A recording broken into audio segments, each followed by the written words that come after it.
السلام علیکم ویورز، میں آپ کو اپنے چینل پروڈکٹیو مسلم میں خوش آمدید کہتی ہوں۔ اگر آپ لوگوں نے ابھی تک میرے چینل کو سبسکرائب، شیئر اور لائک نہیں کیا تو جلدی سے کر دیں۔ ہماری آج کی ویڈیو جو ہے موت ایک اٹل حقیقت ہے کے بارے میں ہے۔ اس عالمی رنگ و بو میں ہر ذی روح کو مقررہ وقت کے بعد موت ہے۔ ہر شخص کو موت ہے کیونکہ ہر انسان کی ایک حد تک زندگی مقرر ہے۔ جب وہ اسے پورا کر لیتا ہے تو اسے یہ جہان چھوڑنا پڑتا ہے۔ اس کے بارے میں ارشاد باری تعالیٰ ہے کہ ہر نفس موت کا ذائقہ چکھے گا، اس لیے ہم تمہیں شر، خیر اور فتنے سے آزماتے ہیں اور ہر ایک نے اسی کی طرف لوٹ کر جانا ہے۔ ارشاد ہے کہ بے شک اس کے بعد تم مرنے والے ہو۔ ایک اور مقام پر ارشاد ہے کہ ہر چیز جو زمین پر ہے فنا ہونے والی ہے۔ اس سے معلوم ہوا کہ یہ موت پر یقین رکھنا برحق ہے۔ دنیا میں کسی چیز کو بھی ہمیشگی نہیں ہے، بلکہ ہر ایک کی موت کا وقت مقرر ہے۔ جب وہ وقت آ جاتا ہے تو وہ اسی مقام پر کسی نہ کسی بہانے پہنچ جاتا ہے۔ روایت ہے کہ حضور صلی اللہ علیہ وآلہ وسلم نے ارشاد فرمایا کہ جب اللہ تعالیٰ کسی کے لیے کسی مقام پر موت لکھ دیتا ہے تو اس کے لیے وہاں کوئی ضرورت پیدا کر دیتا ہے۔ سورہ جمعہ میں ہے کہ اے نبی ان سے فرما دیجئے کہ وہ موت جس سے تم بھاگتے ہو تم اس سے ضرور ملاقات کرنے والے ہو، اور پھر تم ظاہر اور پوشیدہ کا علم رکھنے والے کی طرف لوٹائے جاؤ گے، پس وہ تمہیں تمہارے عملوں سے آگاہ کر دے گا۔ موت کا وقت اللہ تعالیٰ کے سوا کسی کو معلوم نہیں، کیونکہ وہی جانتا ہے کہ کس کا وقت آ گیا ہے۔ ارشاد باری تعالیٰ ہے کہ اور کوئی نہیں جانتا کہ وہ کہاں مرے گا، بے شک اللہ تعالیٰ ہی جانتا ہے۔ ملک الموت کے ذریعے ہے۔ نبی کریم صلی اللہ علیہ وآلہ وسلم کا ارشاد ہے کہ قبر آخرت کی منزلوں میں سے پہلی منزل ہے، پس اگر بندہ عذاب قبر سے نجات پا گیا تو اس کے بعد جو کچھ ہے وہ اس پر بہت آسان ہے، اور اگر عذاب قبر سے نجات نہ پائی تو اس کے بعد جو کچھ ہے وہ عذاب قبر سے بھی زیادہ سخت ہے۔ منکر اور نکیر دو فرشتوں کا قبر میں آ کر مردے سے اللہ تعالیٰ، دین اسلام اور نبی اکرم صلی اللہ علیہ وسلم کے بارے میں سوال کرنا بھی برحق اور قرآن و سنت سے ثابت ہے، جس کا انکار گمراہی ہے۔ موت کے بعد عالم برزخ میں مردے کے پاس دو فرشتے آتے ہیں۔ ان کی شکلیں خوفناک ہوتی ہیں۔ وہ آ کر مردے کو اٹھا کر بٹھاتے ہیں اور سوال و جواب کرتے ہیں۔ اس کے متعلق حدیث پاک میں ہے کہ حضور صلی اللہ علیہ وآلہ وسلم نے فرمایا کہ قبر میں مردے کے پاس دو فرشتے آتے ہیں، اسے بٹھا کر پوچھتے ہیں کہ تیرا رب کون ہے؟ تو مسلمان کہتا ہے میرا رب اللہ ہے۔ وہ اسے پوچھتے ہیں تیرا دین کیا ہے؟ تو وہ جواب دیتا ہے میرا دین اسلام ہے۔ پھر وہ پوچھتے ہیں کہ یہ کون بزرگ ہے جو تمہارے پاس بھیجے گئے؟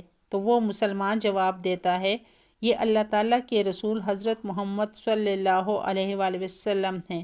پھر دو فرشتے پوچھتے ہیں کہ تجھے کس طرح معلوم ہوا؟ تو وہ جواب دیتا ہے کہ میں نے اللہ تعالیٰ کی کتاب قرآن مجید میں پڑھا تو اس پر ایمان لایا اور اس کی تصدیق کی۔ اگر مردہ کافر ہے تو نبی کریم صلی اللہ علیہ وآلہ وسلم نے اس کے موت کی سختی کا ذکر کرنے کے بعد فرمایا قبر میں اس کی روح دوبارہ بدن میں لوٹائی جائے گی اور دو فرشتے آئیں گے اور اسے بٹھا کر پوچھیں گے تیرا رب کون ہے؟ وہ کہے گا افسوس مجھے کوئی معلوم نہیں۔ وہ پوچھیں گے کہ تیرا دین کیا ہے؟ وہ جواب دے گا ہائے افسوس مجھے تو یہ بھی معلوم نہیں۔ پھر وہ پوچھیں گے کہ یہ کون بزرگ ہے جو تمہارے پاس بھیجے گئے؟ وہ کہیں گے کہ ہائے افسوس مجھے تو کوئی معلوم نہیں۔ تو پھر آسمان سے آواز آتی ہے اس نے جھوٹ بولا ہے، اس کے لیے دوزخی بستر بچھا دو اور اس کو دوزخی لباس پہنا دو۔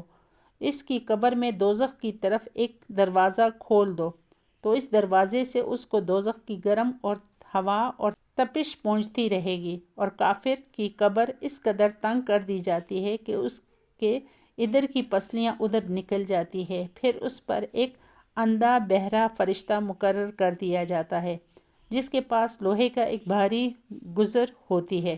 وہ گزر اگر پہاڑ پر مار دی جائے تو وہ سرما بن جائے۔ وہ فرشتہ اس گزر کے ساتھ اس کو مارتا ہے، جس کی آواز سوائے جنوں اور انسانوں کے مشرق و مغرب تک ہر چیز سنتی ہے۔ پھر اس کے جسم میں دوبارہ روح ڈال کر دوبارہ زندہ کیا جاتا ہے اور تا قیامت تک اس کے ساتھ یہی سلسلہ رہتا ہے۔ جب مردے کو قبر میں دفن کیا جاتا ہے تو قبر اس کو دباتی ہے۔ اگر وہ مسلمان ہو تو اس کا دبانا ایسا ہوتا ہے کہ جیسے ماں پیار میں اپنے بچے کو زور سے چمٹا لیتی ہے، اور اگر کافر ہو تو اس کا اس زور سے دباتی ہے کہ ادھر کی پسلیاں ادھر اور ادھر کی ادھر ہو جاتی ہیں۔ نبی کریم صلی اللہ علیہ وسلم نے فرمایا، جب میت کو قبر میں رکھ کر دفن کر دیا جاتا ہے اور فرشتے اسے آ کر سوال و جواب کے لیے اٹھاتے ہیں تو اس کو سورج عصر کے وقت ڈوبتا ہوا نظر آتا ہے، اور وہ آنکھیں ملتا ہوا بیٹھتا ہے اور کہتا ہے، چھوڑو، مجھے پہلے نماز پڑھ لینے دو۔ مردہ کلام بھی کرتا ہے، مگر اس کے کلام کو انسان اور جن کے سوا تمام مخلوقات وغیرہ سنتی ہیں۔ اگر کوئی آدمی سن لے تو وہ بے ہوش ہو جائے۔ مردہ کو اگر قبرستان میں دفن نہ کیا گیا ہو تو جہاں پڑا رہ گیا یا پھینک دیا گیا، غرض کہیں بھی ہو، اسے وہی سوالات ہوں گے اور وہی ثواب یا عذاب اسے پہنچے گا، یہاں تک کہ جیسے کوئی جانور کھا جائے یا پانی میں ڈوب جائے یا اس کی لاش جو ہے وہ گل سڑ جائے یا خاک ہو جائے، گوشت اور ہڈیاں جو ہے وہ راکھ ہو جائیں، تب بھی جو ہے ہر طرح کا جو ہے اس سوال و جواب ہوں گے اور ہر طرح کا ثواب یا عذاب جو ہے وہ پائے گا۔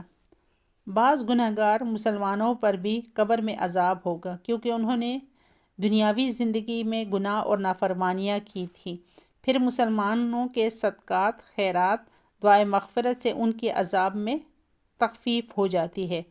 حضرت انس رضی اللہ تعالیٰ عنہ سے روایت ہے کہ نبی کریم صلی اللہ علیہ وسلم نے فرمایا، میری امت پر اللہ تعالیٰ کا بڑا رحم و کرم ہے کہ وہ قبروں میں گناہگار داخل ہوں گے، لیکن مسلمانوں کی دعا اور استغفار کے وسیلے سے قیامت کے دن بے گناہ اٹھیں گے۔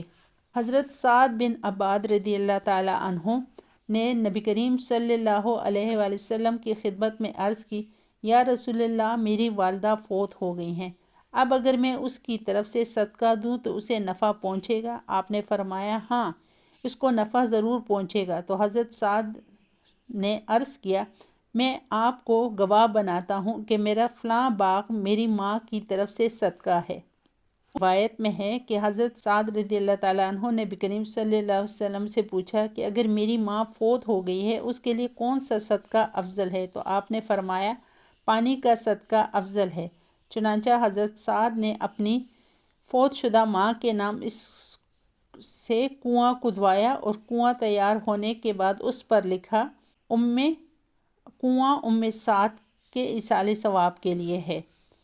زندوں کے نیک اعمال سے مردہ مسلمانوں کے حق میں ایسا ایصال ثواب برحق اور سچ ہے، اس لیے قرآن مجید کی تلاوت، درود شریف، کلمہ طیبہ اور ذکر کی مجلس کے بعد مردوں کے حق میں دعائے مغفرت کرنا درست ہے۔ قبر پر کسی سبز درخت کی شاخ لگانا جائز درست ہے، کیونکہ سبز پتے اللہ کی حمد و ثنا میں مصروف رہتے ہیں، اور جب تک شاخ اوپر رہے عذاب میں کمی رہے گی۔